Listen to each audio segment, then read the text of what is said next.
हाँ सलखी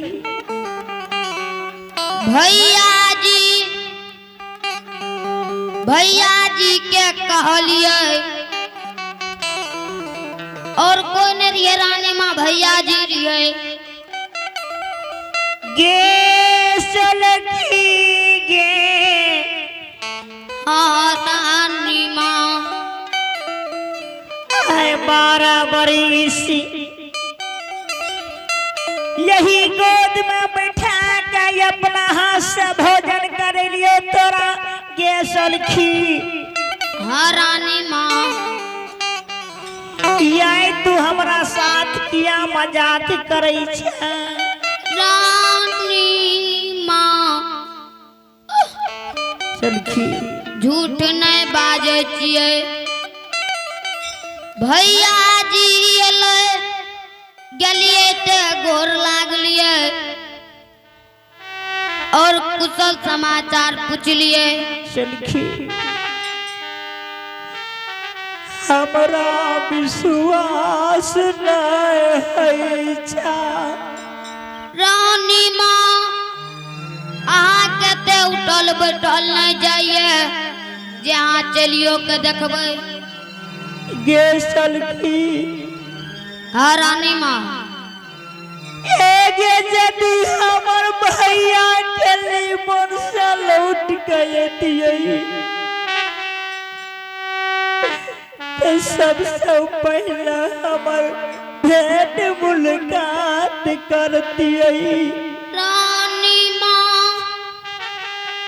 भैया जी कहल पुरनका याद पार दल आई हो भगवान कहल गे सोलखी जो हमें तोरा डरा नहीं जबो बहन के बोले नहीं है की सब कहल कहलिए न बैठल बैठ रहले कहलिए चलो डरा तो कहल जो तोरा डरा घर नहीं जबो बहन के भेंट करा दे एक बड़ा धर्मराज बाबा सलखी झूठ बोले छे कि सही बात बोले छे ई त हम नहीं जाने छिए लेकिन भैया जब टेलीफोन से अइले किया एहन बात बोले छे कि बहन से भेंट मुलाकात यागन जाके नहीं करबई आओ काथी ले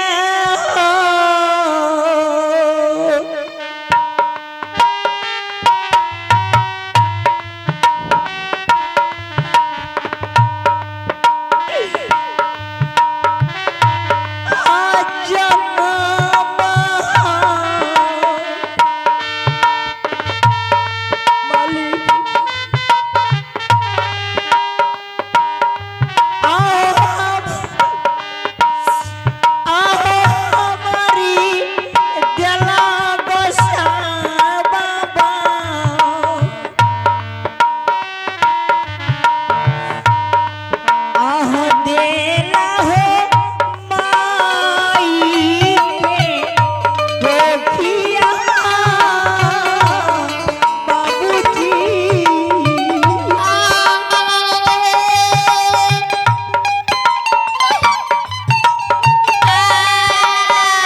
मिलल छी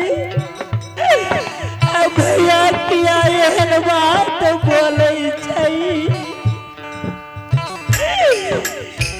अगर भैया नहीं अते गेसल की सोरिये घर में प्राण तेल देबो हमें गेसल की जो भैया के कह दिया गया 12 बरिस से बहन सोरी घर में लोट भागला नहीं बुलल जाय छै नहीं घर भेल जाय छै केना भैया सोरी घर से बाहर निकल खैता आगे जा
सलखी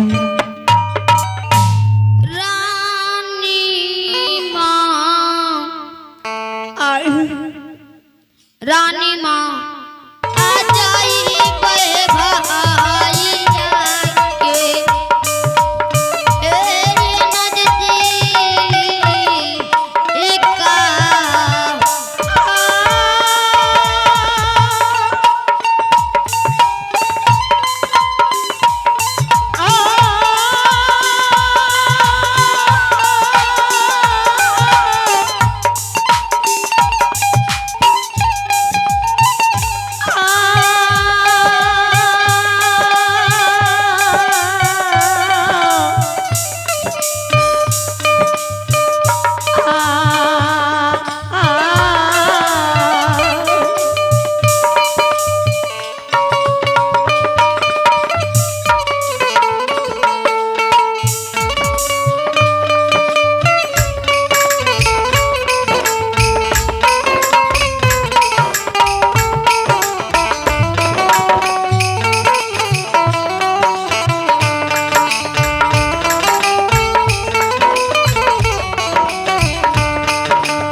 रानी माँ यदि भैया या घर नहीं येतई तैसे लिखी हम सारी घर में मर जेबा जो भैया का कह दिया कि जे दिन से दुर्वा के देख तू केली वनवास के रास्ता गेल जे में रानी सोरी घर में लोट बैठ का बैसल सब दिन यासा तोर हियावरा भैया कि जे दिन भैया हमार लौट गई थी सोरी घर से बाहर